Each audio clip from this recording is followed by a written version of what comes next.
What is up, everyone? I am your host, Charlie Shrem, and you're listening and watching another epic episode of the Charlie Shrem Show powered by Waxman, where together, you and I, twice a week, we get to dive deep with some of Bitcoin and crypto's most influential leaders, OGs, those who are building out this space to truly understand how this movement came to be. We've been podcasting for almost 5 years now in the space, and I've been around for over a decade. What is up, crypto enthusiasts? We're going to have some fun today. But before we start, do me a favor, hit that subscribe button. Please leave a review. Share this with your friends. Let's spread that crypto love. We've got two amazing guests today who are going to blow your mind. First, Omid Malekan, a professor at Columbia Business School, who's basically the Dumbledore of Bitcoin. He's going to give us the rundown on why Bitcoin is the rock star, but the rock of the larger crypto world and the financial world to come. And if that's not enough, we've always talked about healthcare. A lot of times on the boring side, I know our eyes roll and we're like, we don't understand how healthcare and blockchain all mix together. Well, we got an OG of the healthcare world. He's very intriguing, very smart. His name is Pradeep Goel. He's a true healthcare wizard, the CEO of Solve.Care, which is a foundation. This guy's like a real life superhero. He saw a problem, a massive one in healthcare. He's worked in healthcare. He's an executive of all the major pharmaceutical companies and healthcare companies for decades. And instead of waiting for someone else to fix it, he rolled up his sleeve and said, I got this. We're about to embark on a thrilling journey, everyone. So sit back, relax, and chill out. We're going to have some fun. I'll see you soon. I knew what we were living was going to be considered history, and I tried to appreciate how historical and revolutionary what we were living was going to mean. But even now, and it's still fresh in my mind 10 years later, I still feel like I fully didn't appreciate how Mhm. important and historical it was. Some of the things that were happening because we were just like kids having fun, we weren't Mm. really thinking about the repercussions or the consequences. I dealt with the ultimate consequence, but you also had a big thing with Mt. Gox, right? When they got hacked, you lost a little bit of money and that kind of started your crypto journey. I didn't lose money. I was new enough to Bitcoin that I just missed that. And my first uh the first time I touched crypto was actually wasn't for myself. I was helping a friend who wanted to buy a little bit of Bitcoin, and I used Coinbase for her. But the fact that Mt. Gox happened played a big part in my rabbit hole moment, because I actually thought the fact that for the first time in history, something that is purely digital was stolen and could not be replaced, as painful as that was for the people who lost money on Mt. Gox, this was a major milestone in the history of the internet. They're still uncovering new news about how Mt. Gox was actually hacked like very recently. It's like 10 years later. And it was a very big important event for everyone. And what was that first book about? Uh you said it was a very short book and allowed people that didn't really understand blockchain crypto. Did you put like a story arc in there? How did you get some of your messages across, and what like takeaways do people get from that book? The genesis of that book was, at the time I realized that, one, there weren't nearly as many Bitcoin or crypto books as there are today, and two, most of them were either really technical or fairly ideological. And I thought there was an opening for a book that was neither one of those things. And if Oh, just any kind of person who's not too technical but is open minded asks the question, what is Bitcoin? What is blockchain? What's Ethereum? What's a token? What's a smart contract, etc.? So the goal I set for myself was, how can I explain those concepts in relatable ways to the everyman and woman? And so, just like a thinking back, like how I defined blockchain for that audience was, it's a technology that gives digital items physical properties, like scarcity. huh. So you like associate crypto with property and like kind of how land is scarce and Earth can never have any more land. Yes, but it's actually even simpler than that. And the way I opened that book, similar to how I start my classes at the start of the semester, I like to talk about the music industry because anybody who's around my age or even a bit younger could remember that moment when we went from physical distribution via CDs to digital. Yeah. Like I remember when Napster came out, I was in Yeah. college and it was the greatest thing ever. I was like, wow, I can, LimeWire. yeah, and LimeWire. I was like, I can have 1,000 songs on my computer. People who are too young now don't appreciate how convenient that was versus like when you had to go to Tower Records and buy the CD that only had 15 songs and then you had to keep changing the CDs every time you wanted to hear a different artist. So from a consumer point of view, this was revolutionary. But from an artist's and even the industry's point of view, it was devastating because before the invention of Bitcoin, there was always this trade off that if you want the convenience of digital, you have to surrender the scarcity and integrity and property rights of physical items. So my breakthrough actually with Bitcoin, when I did my first on-chain interaction, was just instinctual in the sense that like, wow, this is something that only exists on the internet. It's in my wallet, but if I send it to somebody else, it's not in my wallet. It's in their wallet. And I had no idea back in 2013 or whenever this was, how any of this works. I do not have a technical background whatsoever.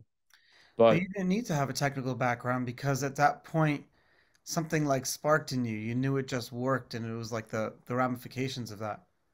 yeah, so a big part of it was this idea that, wow, if you could give digital items properties like scarcity, then that could be revolutionary. And then the other thing I had going for me is at some point I had a career in Wall Street. And the one thing you realize when you work in finance very quickly is you Hmm. never actually own anything. Yeah, that's so true. It's all like ledgers, and it's all just everything's a Google spreadsheet from one bank to the next. And yeah, when you work in Wall Street, you realize that like money is just some sort of construct that exists, and it's more like oil or something. It's like a weird way to explain it. But so you're an And adjunct professor at Columbia Business School, and you lecture on blockchain and crypto. What yes, what what what like grade level? Is it freshman, sophomore, junior, senior? these are usually, well, they're generally first or second year MBA students in grad school. Oh wow. So they've already like potentially worked in the space and they're coming to or worked in any other space and they're coming to like you're out there getting them prepared to come and then work in our industry. And do you keep in touch with the graduates? Like where what do they end up doing after? How does I'm just because it's so fascinating to me that people would like intentionally study crypto for their MBA and then go out and potentially work in the industry. Yes, and that's actually by far the most rewarding part of what I do is the students who every class there's a few that really the light bulb goes off and they decide that they need to pivot all of their prior career plans and go into crypto. Um, and a lot of those people actually become good friends of mine because then they go and work in the industry. So in some ways they're closer to some aspect of our world than I am. And then they become the ones who educate me because they tell me what's going on at the L1 that they're working at or the NFT protocol. Yeah. Um, and so that part of what I do is particularly awesome. But then even the students who don't decide to go work in crypto, the reason why most of them take my class is because they understand this is going to be some part of the business world going forward. And I actually asked them, everybody has to write a paragraph. Their first homework assignment is, why are you taking this class? And the shift in the answers over the 4 years that I've been doing this has been very interesting. For example, back in 2019, when I started, you would get a lot of, well, I think crypto is a scam, but I figured I should learn more about it to make sure. I love that. And I actually respect, in some ways, I respect that mindset the most. Yeah. Like that's someone who wants to test their beliefs. which is exceedingly rare in the world today. But today, a lot of students say things like, I mean, some of them, like you said, have literally worked in the industry and they want a more fundamental understanding. Others plan to work in the industry. Yeah. But there are a lot of students who say, well, I want to go into venture capital, and I think crypto VC is going to be a part of that. Or I want to go into banking or consulting. I want to go into fintech or payments, and I figured I should learn about blockchains or stable coins and how they might impact that world. So the TLDR is that the type of younger, career-minded, fairly ambitious student who goes to a place like Columbia Business School increasingly just thinks this is going to be a part of their future. How did you convince the school to actually let you create the class? I was very fortunate in that until recently, I had a co-instructor who is a very OG academic. He's actually been at Columbia Business School for over 30 years, tenured finance professor, published a lot of research. And he kind of happened into Bitcoin around 2015, 2016, because he thought it was interesting. He actually, his name is Gur Huberman, and his paper on how Bitcoin mining works, which is, they describe it as an auction without an auctioneer, at various points has been the most cited academic paper in crypto. But he had started the class, and then I was invited through a random chain of events to be a guest speaker, and that's how we met. And so he had done a lot of the legwork for getting the school to let him teach this. And in the early years, though, from many corners, there was always doubt as to whether there would be sufficient demand from students. But up until this past spring semester, which was post FTX, I am proud to say that there were more students who wanted to take the class than there was room. Isn't that an interesting tidbit, huh? That's so cool. It's like every couple of years you need another Mt. Gox moment, and FTX was this year's Mount. It's sad to say, I keep stupidly losing money in them all the time because I just love playing with crypto and experimenting in DeFi and having fun, and whatever. But your newest book, Re-architecting Trust. Actually, I want to read the full title really quick. Re-architecting Trust: The Curse of History and the Crypto Cure for Money Markets and Platforms. You talk about like how through this curse of history, crypto and all the Web3 components and technologies that are going to reinvent the way that we're doing everything that we're doing now. What is the curse of history? The curse of history is this phenomenon with any trust framework where the longer it's been around, the more people take it for granted and the more likely someone shows up who abuses it. So we actually get a mini version of this in crypto with every bull bear cycle, which is that during the bull markets, as an industry, we tend to start surrendering some of our skepticism and perhaps put our trust in 3-letter exchanges run by 3 acronym You're wunderkinds. making fun of me now. Yeah. No, all of us. But I think there's this fascinating phenomenon in history, particularly for financial things, but even for solutions like tech platforms, where something comes around and in the beginning it's great and useful and it gains mass adoption and becomes important. But then the fact that it becomes important opens it up to abuse. And you can see this, for example, with the tech platforms.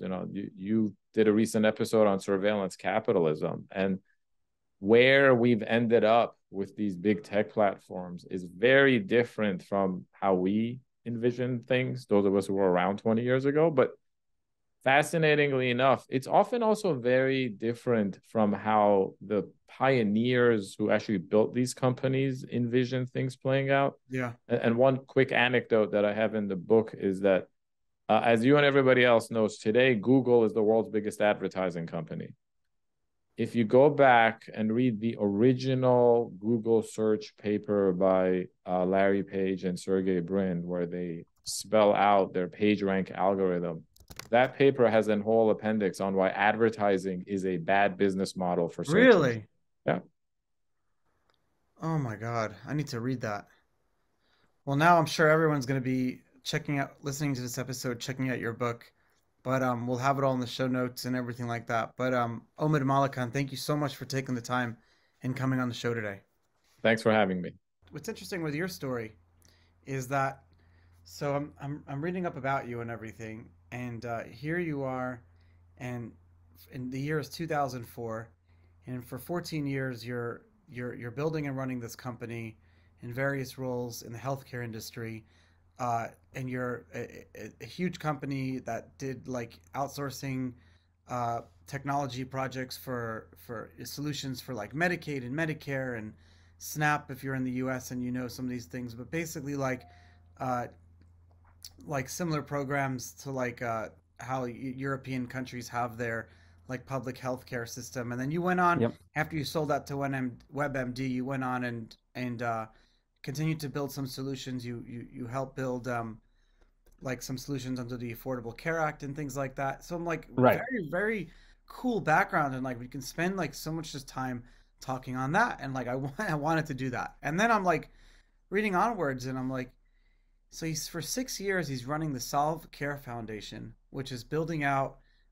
Your goal is to redefine care coordination, improve access to care, empower the consumer with information, and basically just solve all of the problems with healthcare in the U.S., if not in the world today, but using crypto and blockchain technology. And so this completely intrigued me, and I don't know where to start this story. Like where Yeah, sometimes I wonder where the story is going, where did it all If you, start? Like, at what point did you realize that this technology was something that you wanted to work on? yeah, no, thank you for that introduction. I have spent my life in healthcare, and it has given me a lot, and I have tried to give it back. And over the years, I've learned that the problems of healthcare are intractable, but not unsolvable. And having done a variety of things in healthcare, both commercial and public health, it seemed like that we never ever attack the fundamental issues of healthcare.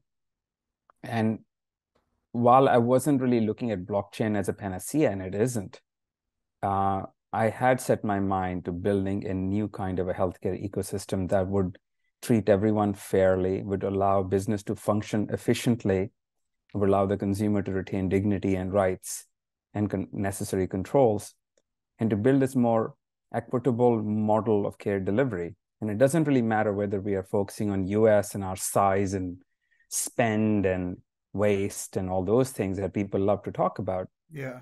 The fundamental issues of healthcare are the universal. We need to be able to give care to the person at the point they need it, as soon as we can give it to them by the right people, and charge a fair price for it. And this is not a problem just of any country, developed or underdeveloped or developing. Yeah, that's not the lowest So hanging fruit problem too. That's like the yeah, biggest, the last mile problem, especially like healthcare now. That's not bad. right. I mean, healthcare always will be at a point where we would want to improve it, right? So from that perspective, there is an infinite room for innovation, but there is a huge barrier to any innovation happening in healthcare. And if you look at it from my perspective and my learnings, there are three insidious, invisible barriers to healthcare being better for humanity. And there are lots of care delivery silos. Quality of care is often defined by our zip code, because that zip code becomes a delivery silo. Within 100 miles of where you live Yeah. becomes your delivery silo, Ah, interesting. right? The second barrier that everybody talks about, and we do precious little to solve it, but it's eminently solvable, is the data silo. Whoever has your data has the decision-making power and also has the monetization power. So if as an insurance company, I used to be an insurance company exec, data was everything. You didn't want to share data with hospitals because if you gave them too much information, they could do things you didn't want them to do, or Hospitals don't want to share the data with the patient, so they don't move I hospitals. understand why. Yeah, that's crazy. Yeah. I So never data thought of silos it are a that big way. issue. Exactly. It's not something that was engineered by some evil people. The system No. incentivizes the data hoarders to hoard data because it gives them enormous economic advantage. So like I have a family member who's like on a quest now. She worked all her life in like a not with not the best healthcare, and now, and she's in a position that she's like with different doctors and trying to like look and feel the way she wants to look and feel. And what's interesting is that all the medical information, I can tell that specific doctors will take the information and just not and give and make decisions that financially better them as opposed to what's best for her as a patient. And if there was like a mechanism in which the data was sitting, where it's not private, where it's of course private, but it's can be shared and the approval process is there with other healthcare providers, I feel like that incentive to like actually give the best healthcare goes up because now you're competing with other people for the same patient. Yeah, yeah. Yeah, economic incentives aside, which become perverse very quickly when one party has an asymmetrical advantage over the other party. It's human nature to try to exploit that advantage. And physicians or hospitals or pharmacies or government or insurance or employer benefit administrators, TPAs, everybody seeks to have that economic advantage. It's called leverage. It's called competitive advantage. But when it harms the patient, it's unacceptable. And it's very difficult to define that line. Where is it, optimizing economic value of the service you deliver, and where is it's detrimental to the service quality you should deliver, and it's very hard to measure. There is a third silo though, Okay. which I want to just bring up. So you got the delivery silos, you got the data silos. We also have payment silos, which very few people think about. But who pays your bill determines to a great degree the type of care you can get and where you can get and how much care you can get. Which is why we love to hate insurance companies, because they, as a payment authority, often dictate who you can go see and who you can't, and how many times you can go see a doctor, and whether the referral is permitted, and whether you can get certain type of care, even because we don't believe this is a good care. So we're not going to let you go get the care, alternative medicine or acupuncture or what have you. Those are just extreme examples. So where insurance company will dictate that because I pay the bill, I'm not going to pay the bill for things I don't like. And that creates a huge conflict both with the patient and with the doctor. Patient thinks they should get additional care or different type of care. Doctor thinks they can deliver this care and might be beneficial to the patient, because healthcare by definition is speculative. You can never be sure of the outcome. So physicians feel like they have the right to, professionally speculate on what might work. And we have insurance companies making decisions on what care they will permit. So there's a huge conflict there. So these three silos, in one way, shape, or form, exist in every part of the world. And collectively, they always impede the patient experience and the patient's choices, always. Sometimes they're well constructed, so they're invisible to the patient, so they don't see the prison walls. Sometimes they are not well constructed, like in the US, and we see them and we complain about them. But these three forces are always working in a way that to the patient feels opposite to their interest. So in designing any system of the future, we have to bring parity to these three considerations. Who has the data? Who's making the payment? And under what conditions, under what rules? And where do I get care from? And that brings us back to the question of, how can blockchain help? And it sure can. Before you answer that question, you're living over in Europe right now. How how is it different? Because I'm thinking from like an American angle, and Mm-hmm. when I'm thinking of the three silos, right? How is it different in Europe? Like it seems like when you have healthcare as a utility, and your country's small enough and if it's run well enough with enough wealth, that it could be like an efficient medical system. Aren't like the solutions aren't isn't there the incentive for the patient to just live longest to continue paying into the system, or is like what's the solution there? Yeah. So if you take these three sort of invisible gears or invisible levers of healthcare, in small countries, access silos don't feel like silos because your country is a little silo. So you as long as you can get care anywhere in your geography, you feel like, okay, this silo doesn't affect me. But it does the moment you need specialty care. So in Europe, in some of the most advanced economies, the time period to wait for a specialty care can be 3 months. It's normal, and it's almost expected now that, you know, if I'm in one of the Scandinavian countries, I believe the highest wait time for specialty care, wait time, even and further What's closer considered home, Canada, specialty? Like what specialty? Just like cardiology, uh, really? oncology, ophthalmology, endocrinology, even gastroenterology, basically anything that goes beyond primary care.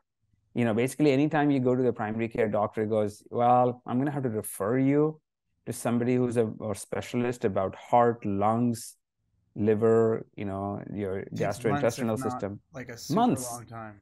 months. The second thing is, in many of these the developed countries, while primary care is readily accessible, more readily accessible than the US, specialty care is not. And then there is the second thing, there is typically a government framework that determines whether you can even get care, the specialty care. So there can be a black and white decision made that you're just too old for us to bother giving you heart care.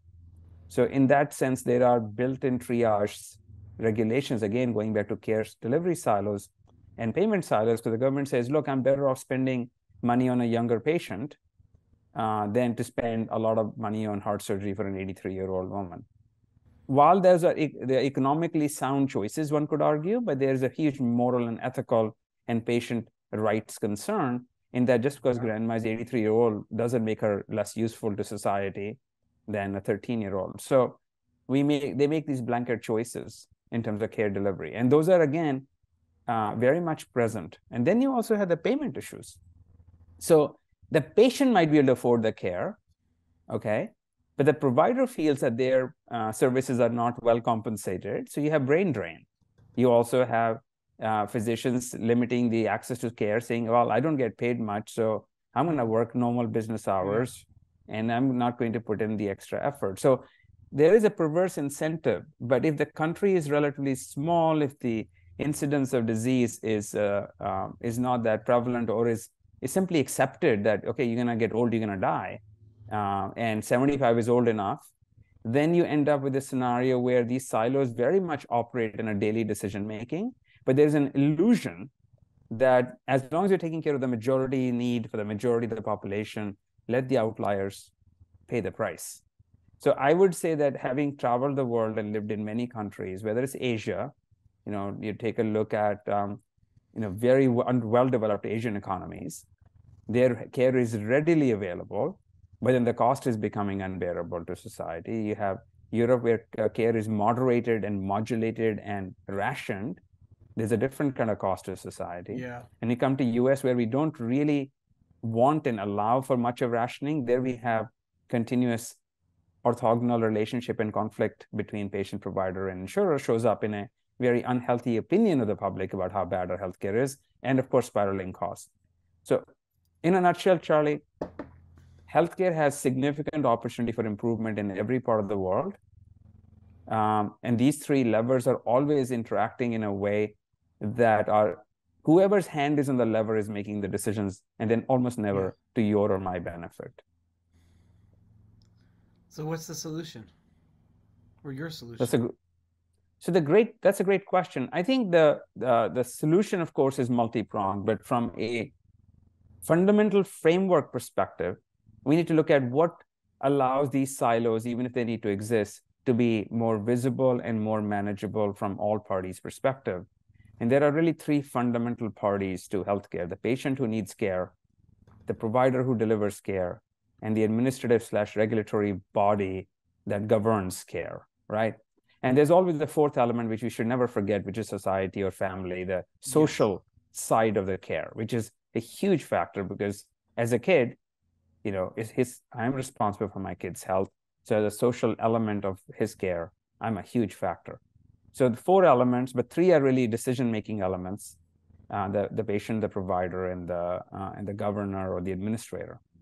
And what we have tried to do is to build an ecosystem, a fabric using blockchain where these three roles have clearly defined authority and power and responsibility and control. So if we treat all of them equally and we don't try to put one in a hierarchy, we don't stack them on top of each other, but we say they're all equal, they're kind of bound to a common fabric where the fabric is transparent. And what I do as a patient, what you do as a physician, and what a third party does as an administrator, the rules are public, transparent. So think smart contracts that can be audited by anybody or even by the parties. And where these rules are baked in, based on the relationships we have with each other, which is how healthcare works. It's a team that gets created around an episode, and relationships are forged quickly around that episode. So I didn't know you till 2 weeks ago, and now I get sick. You are my assigned physician, or I am the physician I choose, or you end up being in ER when I arrive there. We have now a relationship, either with you as an individual or with your institution. There is going to be a nurse, there's going to be a pharmacy, there's going to be a lab, there's going to be probably a specialist, and there's going to be some administrative entity saying, did Pradeep get the right care, and how much is this costing society, taxpayer, insurance company, employer, whoever is writing the check, or me. Even in that case, somebody's watching over the governance of this thing. So all three parties should have a defined role, defined relationship, transparent logic, and individual control over data, and blockchain-driven consent to share data, and control over that data based on the relationship. And we blow up most of the levers that have been developed in healthcare that are the invisible levers. So basically, we bring equity, access, and efficiency back to healthcare if we first build that infrastructure. Then the second part of that solution is you make this infrastructure universally available. So it's relatively low cost, low risk to use it. So you don't try to say, well, we're going to come in and blow up your hospital systems and you're going to replace them with our system. That's not going to happen. So you make this infrastructure valuable enough, openly accessible, and low cost enough for entities to say, look, I'm going to keep my usual controls here, but when it comes to patient engagement or complex case management or disease management or end-of-life management, this system works better. So you draw them in to the fabric by demonstrating clear ROI, because healthcare is a business, and business is driven by ROI.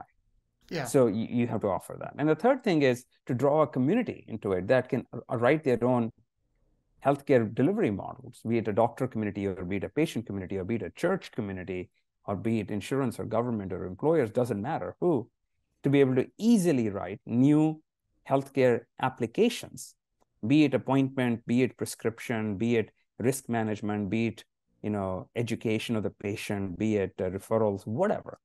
And those applications should be so quick and easy to write that the alternative to doing them in the old way looks painfully slow and expensive. So that's the path to transformation that we have laid out for healthcare. And then it's universal. Country, continent, geography, race, ethnicity, doesn't matter. So you created a layer 2 chain that's built called Care Chain, and you have proof of competence instead of What is proof of competence? How does it work? So proof of competence is a very clear premise that when you are interacting with somebody else on the chain, you need to know what is their competence, what role are they in. You may not and need not know their identity, but before you forge a data relationship or a care relationship or a payment relationship with them, those are three relationships you can forge between any two entities on the chain. You need to know what their competency level is. Who are they? Just because Pradeep gets on the chain with a care wallet and says, I'm a doctor, doesn't make me a doctor. There has to be a way for you as a patient, before you send me data, before you make an appointment with me, you need to have competency established. But there are many competencies. You can have competency from a clinical point of view. You can have a competency from a validator validators, and then you have people who can join to become like healthcare providers, and then they get like rated or scored. Yes, by their peers of similar competency or higher competency. So the idea is that, there are 57 million care providers in the world. There is no place for us to be able to access them, mobilize them, engage, or empower them. So how do I do that? I create a proof of competency chain, which is open and transparent. And even to become a validator of certain scale, you would need to have competency in terms of saying, look, I know certain healthcare laws and regulations, so I'm liable if I sell somebody's healthcare data off. Not that so competencies can be defined from clinical point of view, from administrative point of view, even from governance and regulatory point of view. So every role on the care chain that you ever create, ever, today or in the next 100 years, you can link to it a certain competency expectation. And when you create that competency expectation, you can create a competency validation smart contract to say, this is how we will validate the competency. This is going to be the contract through which they must pass to get the competency NFT. Once they have that, then they can forge certain relationships. So in your wallet, you need to have a competency NFT to host certain type of healthcare data. If you are a physician, you need to have a competency NFT to say you are a doctor, but you're a pediatrician, not a neurosurgeon. But if I'm a neurosurgeon, there's a competency NFT for that too.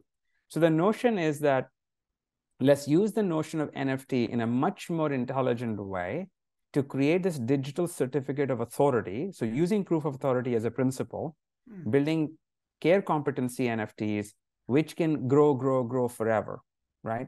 And if we find that they have some healthcare competency has evolved, well, you just evolve. You need NFT A to mint NFT B. So you can keep evolving any level of degree of layers of competency. So we can map the global healthcare ecosystem using care NFTs. That's basically the notion. This is very interesting. I like, because I was going to ask you, like, where do you start? Like, it's such a big problem to solve. And of course, you know about the problem. You understand it in the largest way. But where do you start? But I see what you're doing here. And you can start with just a few healthcare providers and then grow from there with the angle that you've taken with the way. And do any regulations need to be like changed or updated on the crypto side for this to reach its full potential, or are we good there? Well, it's a mixed bag. I think the way we have structured the platform, we don't expect that regulation will catch up quickly. So, typically in my experience, and I've been in healthcare regulation, exposed to it and being part of it for a while, is that industry drives innovation, regulation always plays catch up, right? It's only a matter of delta, how big a delta there is. But you will always have industry pushing for innovation, and oftentimes industry will innovate outside the boundaries of what the regulation envisioned, not necessarily break it, but just silent on those matters. And then regulation says, oh, gotcha, we got to catch up and write something about this. So if we build a global fabric like ours, and we have built it, and as we expand it, it becomes easier for the regulator to write regulation because everything is so transparent. There is no asymmetry between parties. So regulator doesn't have to worry so much about who's taking advantage of whom, because it's hard to take advantage of anybody in the system we have designed. So from a regulator's job becomes a lot easier. Instead of trying to protect the underdog, I can facilitate better care, right? We can focus on what really matters. Better care at highest value at the lowest possible cost, while maintaining patient and provider experience to be humane and effective. That's your 4 goals of healthcare in every country and every part of the world. So if you look at those 4 goals, regulators always struggling to achieve those 4 goals. And we are saying our fabric makes it a lot easier to achieve those goals, and you don't need to have this notion of who's taking advantage of whom, because the platform protects all parties equally, or the chain does. So with that, coming back to your question, regulation is very, different, patchwork. A lot of it's written around, in fact, majority of healthcare regulation is written around protecting patient and patient data. And that gets fundamentally addressed with the care chain, fundamentally. So that regulation sort of becomes, moot. It's there, it's addressed. Whatever your intentions are, the platform can be configured to meet that in your country. That becomes less of an issue. Our focus then is, how do we help the regulator write regulation for better care rather than prevent abuse? And that's where I think the big opportunity lies. And that will take time. But as one country or one region or even one hospital catches on and starts to demonstrate better care, at lower cost, this thing will explode. And we are seeing that already. Wow. Like I'm so impressed by what you've done and now I understand like the cycle that you follow and I'm on this like course to find some of the best healthcare crypto projects out there and seeing what people are doing. So thank you so much for taking the time and coming on the show today and teaching us about everything. I mean, like my mind is blown today. Thank you so much. Charlie, it's my pleasure. And thank you for having me. And I love your show. And I thank the audience for supporting you and supporting the whole industry. So thanks very much. Wow, what a roller coaster that was. We've traveled through the mind-boggling world of Bitcoin with Omid Malekan and then jumped into the game-changing revolution of healthcare with Pradeep Goel. I don't know about you, but my mind is buzzing. I have all their information in the show notes. You can follow up. And just a quick reminder, if you've enjoyed today's episode, please take a moment to leave a review. Your support helps us keep bringing in awesome guests and spreading this gospel. And don't keep all this juicy info to yourself. Share it with a friend or two, or heck, why not a dozen? And don't forget to hit that subscribe button so you don't miss out on future epic episodes. We're on this wild crypto ride together, and as we've seen from today's episodes and today's experts, we're just scratching the surface of what's possible. Thank you for joining me on this thrilling journey. Until next time, I am Charlie Shrem, your captain on this crypto roller coaster, signing off. Remember to stay curious, keep learning, and never stop having fun.